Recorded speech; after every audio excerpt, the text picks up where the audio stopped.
Em 1958, uma garota canadense de 16 anos foi levada pelos próprios pais para o que eles acreditavam ser um hospital psiquiátrico. Ela não tinha diagnóstico grave, não apresentava comportamento violento nem risco para ninguém. O problema era bem mais simples. Ela não obedecia.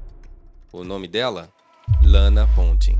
Sem saber, ela estava prestes a se tornar parte de um dos experimentos mais sombrios já realizados na América do Norte.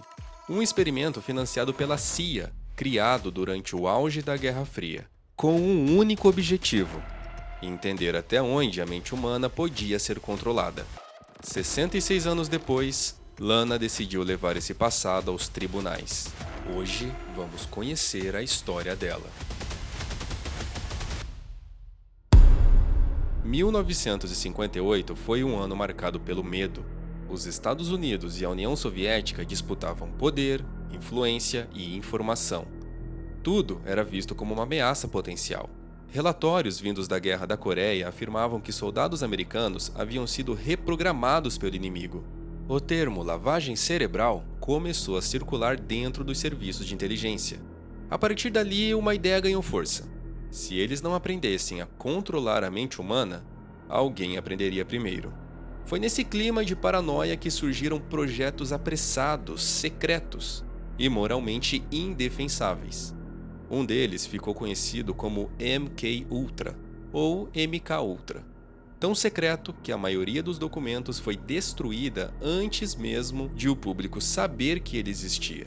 E o Canadá, silenciosamente, se tornou um dos campos de teste.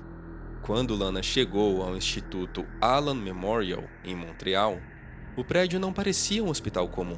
Tudo era excessivamente limpo, quieto, organizado demais. Havia algo artificial no ambiente, como se aquele lugar tivesse sido montado para parecer seguro.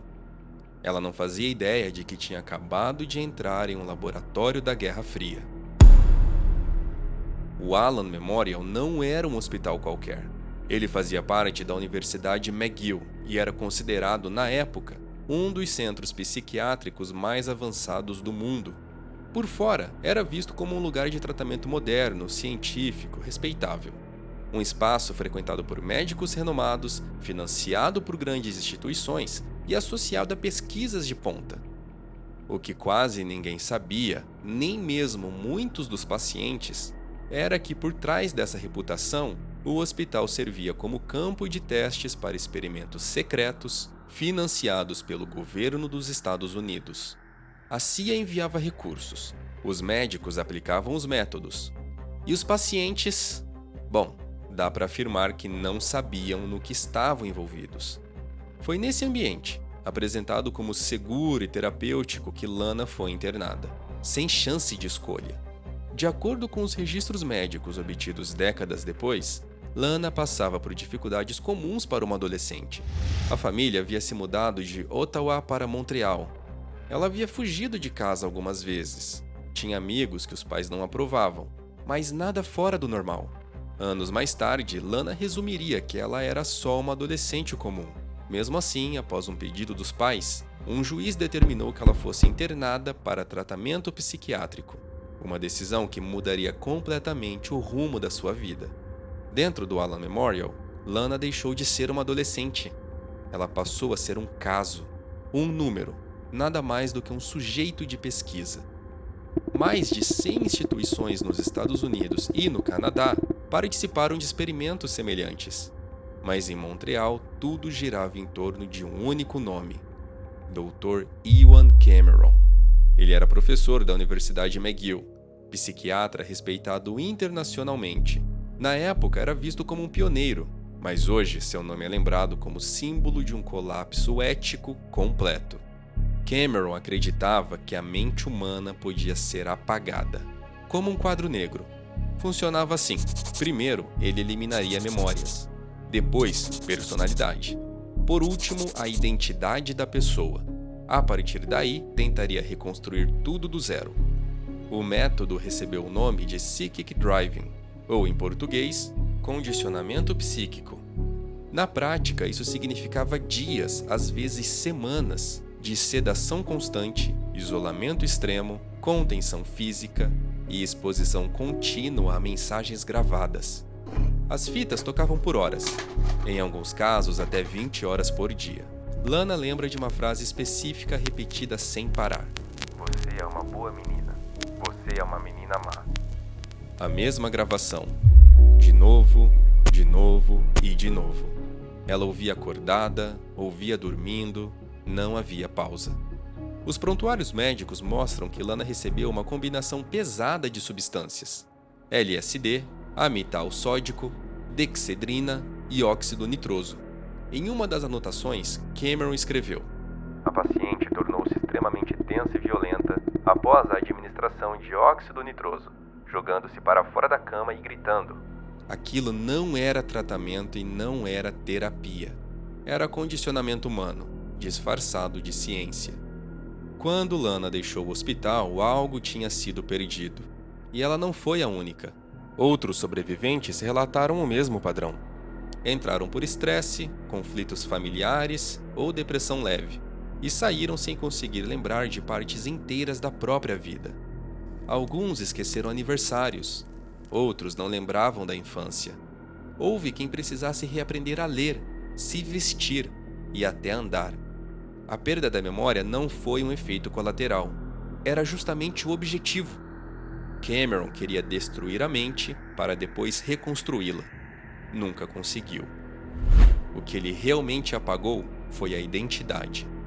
Com o tempo, Lana cresceu.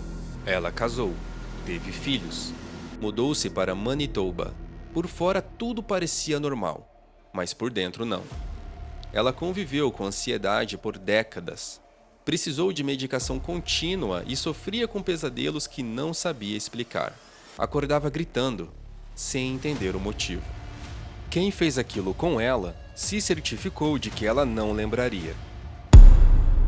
Nos anos 1970, o MKUltra começou a vir à tona.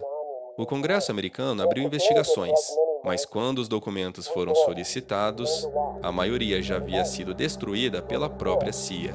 O que restou representa, segundo especialistas, menos de 10% do que realmente existiu. Algumas vítimas tentaram processar os governos. Nos Estados Unidos, quase todos os casos fracassaram. No Canadá, alguns sobreviventes receberam compensações limitadas, sem qualquer admissão de culpa. Lana não estava entre eles. Ela sequer sabia que havia sido vítima. Foi só décadas depois, já idosa, que Lana finalmente teve acesso aos próprios prontuários médicos. E estava tudo ali. As drogas, os procedimentos, as anotações frias. Foi quando ela entendeu que não tinha imaginado nada e decidiu agir.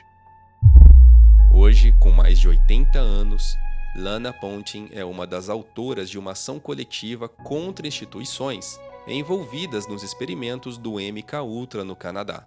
Recentemente, um juiz rejeitou a tentativa de um hospital de barrar o processo. Pela primeira vez em décadas, o caso pode ir a julgamento. Para Lana, não se trata de dinheiro. Ela quer reconhecimento. Quer que a história exista e que o mundo saiba que aquilo aconteceu. Em suas próprias palavras, ela não estava quebrada. Ela foi tomada. Mesmo tanto tempo depois, sempre que Lana vê uma foto do Dr. Cameron, ela diz sentir a mesma raiva voltar. Hoje, Lana vive cercada pelos filhos e netos, mas ainda tem pesadelos. Ainda toma medicamentos e carrega marcas de um período que não consegue lembrar por completo. Mas agora, ela fala, e o mundo começa finalmente a ouvir. A luta de Lana não é para mudar o passado, mas para garantir que ele nunca mais seja repetido.